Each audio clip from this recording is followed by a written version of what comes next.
सभी का स्वागत और अभिनंदन। आलोक धनवा की कविता पतंग के साथ आज के वीडियो की हम शुरुआत करेंगे। तो परिचय में देखिए कि पाठ्यपुस्तक में ली गई कविता जिसका नाम क्या है, पतंग, आलोक धनवा के एकमात्र संग्रह का ऐसा और एकमात्र कविता संग्रह इनका था, वो दुनिया रोज बनती है जो 1998 में प्रकाशित होता है, एकमात्र संग्रह है। वहाँ से इनकी कविता पतंग को लिया गया है। फिर आप आगे देखें कि ये एक लंबी कविता है जिसके तीसरे भाग को हमारी पाठ्यपुस्तक में शामिल किया गया है, यानी कि हम जिसकी चर्चा करेंगे वो पतंग नाम की कविता का तीसरा भाग है या तीसरा खंड है।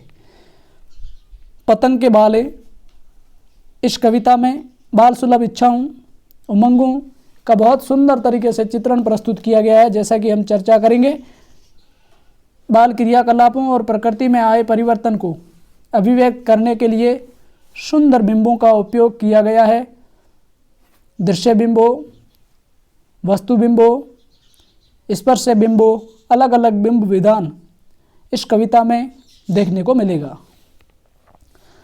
पतंग बच्चों की उमंगों का रंग बिरंगा सपना है। आसमान में उड़ती हुई पतंग ऊंचाइयों की वे हदें हैं, बाल मन जिन्हें छूना चाहता है और उसके पार जाना चाहता है। ये सारी बातें जो है पतंग नामक कविता में आपको दिखेगी या मिलेगी। फिर आप आगे देखिए, कविता धीरे धीरे बिंबों की एक ऐसी नई दुनिया में ले जाती है जहाँ शरद ऋतु का चमकीला इशारा है, जहाँ तितलियों की रंगीन दुनिया है, दिशाओं के मृदंग बजते हैं, जहाँ छतों के खतरनाक कोने से गिरने का भय है। ये है इसके साथ में दूसरी ओर भय पर विजय पाते बच्चे हैं जो गिर गिर कर संभलते हैं और पृथ्वी का हर कोना खुद ब खुद उनके पास आ जाता है। वे हर बार नई नई पतंगों को सबसे ऊंचा उड़ाने का हौसला लिए फिर भादों के बाद शरद की प्रतीक्षा कर रहे हैं। क्या आप भी उनके साथ है? यानी कि बाल मन की या बाल सुलभ जो चेष्टाएं आपको देखने मिलेगी। बहुत शानदार कविता है पतंग। अब सीधे अपन पतंग नामक कविता की व्याख्या करेंगे या उनकी चर्चा करेंगे। सबसे पहले इस कविता को यहाँ से देखिए कि सबसे तेज बौछारें गई, भादो गया सवेरा हुआ, खरगोश की आंखों जैसा लाल सवेरा, शरद आया पुल्लों को पार करते। अब देखिए, शरद ऋतु का एक ढंग से यूँ समझें कि मानवीकरण ही किया गया है कि भादो गया, भादो या भाद्रपद महीने को भी कहा जाता है, अंधकार को भी कहा जाता है कि बरसात की ऋतु, श्रावण हो या भादो हो, बहुत तेज बारिश चलती है, उनकी बौछारें चलती है। उनके जाने के बाद में सवेरा हुआ या अंधकार के छंटने के बाद में जब प्रभात होती है सवेरा होता है। और वो जो सवेरा है कैसा बताया है कि वो सवेरा खरगोश की आंखों जैसा लाल सवेरा बताया गया है। इसको उपमा दी गई है खरगोश की आंखों के जैसा। इस प्रकार के लाल सवेरे का सुबह के समय आगमन होता है और उस समय शरद आया पुल्लों को पार करते हुए अपनी नई चमकीली साइकिल तेज चलाते हुए, घंटी बजाते हुए, जोर जोर से चमकीले इशारों से बुलाते हुए पतंग उड़ाने वाले बच्चों के झुंड को। अब देखिए, वो जो शरद ऋतु है, कई सारे पुल्लों को पार करना, मतलब शरद ऋतु के आने का जो चक्र होता है उसमें कई सारी अलग अलग ऋतुएं आती हैं, तो उनको पुल्लों को पार करने जैसा बताया गया है। और शरद ऋतु अपनी चमकीली साइकिल को तेज चलाते हुए, जोर जोर से उसकी घंटी बजाते हुए और चमकीले इशारे देते हुए, यानी कि आकर्षक इशारे देते हुए, और जो बच्चे हैं उनको अपने इशारों से बुलाते हुए, जो बच्चे पतंग उड़ाते रहते हैं आकाश में, आसमान है, उन बच्चों को बुलाते हैं और आकाश को इतना मुलायम बनाते हुए कि पतंग ऊपर उठ सके। यानी कि बच्चे जो है वो इन दिनों जब पतंग उड़ाते हैं तो आकाश को यह मुलायम बनाने का मतलब होता है कि बच्चों का पतंग उड़ने का जो सिलसिला है या पतंग उड़ना है वो निर्बाध रूप से आसमान में उड़ सके। क्योंकि बरसात के बाद में जो आसमान है वो पूरी तरह से साफ़ हो जाता है, धूल भरी आंधियाँ वगैरह होकर के आसमान एकदम काला पड़ जाता है, लेकिन बरसात के दिनों में एकदम साफ़ हो जाता है और बच्चों की पतंग दूर तक उड़ती है। इसलिए आकाश को इतना मुलायम बनाते हुए कि पतंग ऊपर उठ सके, और पतंग कैसी, दुनिया की सबसे हल्की और रंगीन चीज़ उड़ सके, दुनिया का सबसे पतला कागज़ उड़ सके, बांस की सबसे पतली कमानी उड़ सके, और उसके बाद शुरू हो सके सीटियों, किलकारियों और तितलियों की इतनी नाजुक दुनिया। छोटे छोटे बच्चे जब पतंग उड़ाते हैं तो सबसे हल्की पतंग और सबसे पतला कागज़ और सबसे छोटी कमानी जिससे पतंग को बुन करके तैयार किया जाता है, और रस्सी के सहारे बच्चे छतों पर चढ़ करके या घर के आंगन के सामने पतंग को उड़ाते हैं, तो एकदम मुलायम आसमान यानी कि साफ जो आसमान होता है उससे पतंग बहुत ऊंचाई तक, असीम ऊंचाई तक जाती है। बहुत ऊंची इतनी जाती है कि बच्चों की कल्पनाओं से तक, बच्चों की कल्पनाओं तो बात करें तो असीम है, लेकिन पतंग की उड़ान भी बहुत ऊंची है। और तब जब भी ऊंचाई भरे पतंग आसमान में उड़े तो बच्चों की सीटियाँ, किलकारियाँ, मनोरंजन इस तरह का शुरू हो जाता है बच्चों में। फिर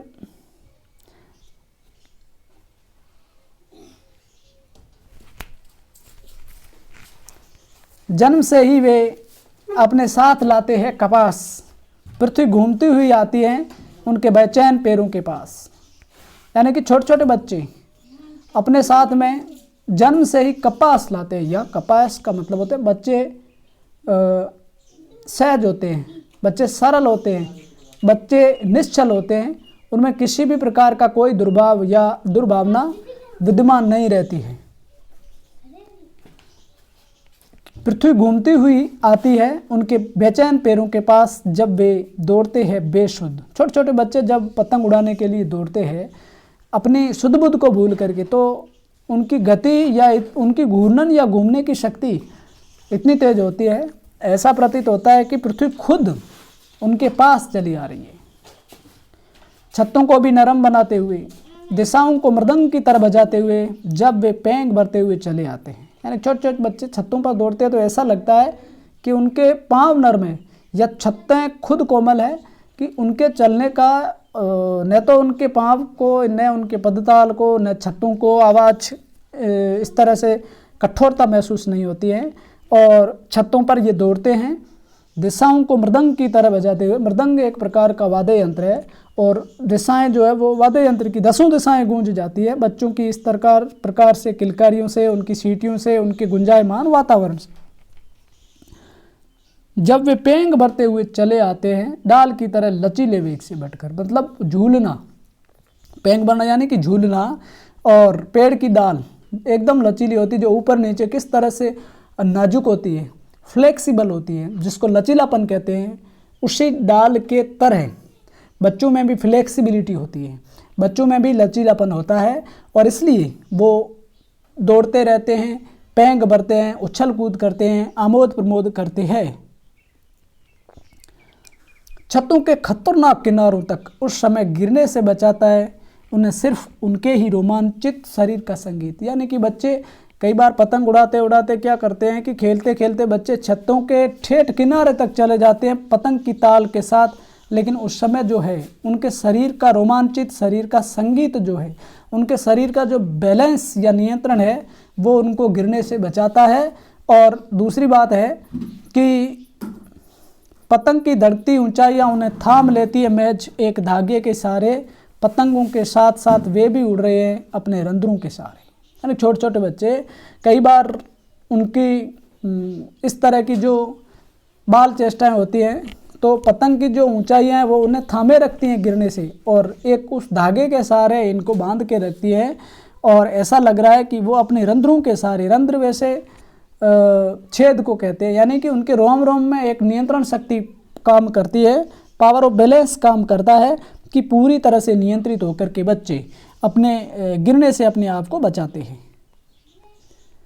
और दूसरा, अगर हाँ वे कभी गिरते हैं छतों के खतरनाक किनारों से और बच जाते हैं तब तो और भी निडर होकर सुनहले सूरज के सामने आते हैं। पृथ्वी और भी तेज घूमती हुई आती है उनके बेचैन पैरों के पास। यहाँ कवि आलोक धनवा कहते हैं, अगर एक बार या इक्का बार ऐसा गिरने की स्थिति बनती है और गिरते गिरते अगर बचते हैं तो बच्चे और भी साहस के साथ और हिम्मत के साथ और दुगने उत्साह के साथ पतंग उड़ाने के लिए बहुत ज़्यादा जोखिम लेते हैं, लेकिन उनका जो साहस, उनका उत्साह जो है वो काम करता है। और इस तरह से जब ये इस पतंग उड़ाने की प्रतियोगिता में, खेल में, आमोद प्रमोद में चलते हैं तो ऐसा लग रहा है कि उनकी घूर्णन या उनकी घूमने की शक्ति को देख करके हमें प्रतीत होता है कि ये बच्चे दौड़ रहे हैं या पृथ्वी खुद घूम करके उनके बेचैन पैरों के पास आ रही है।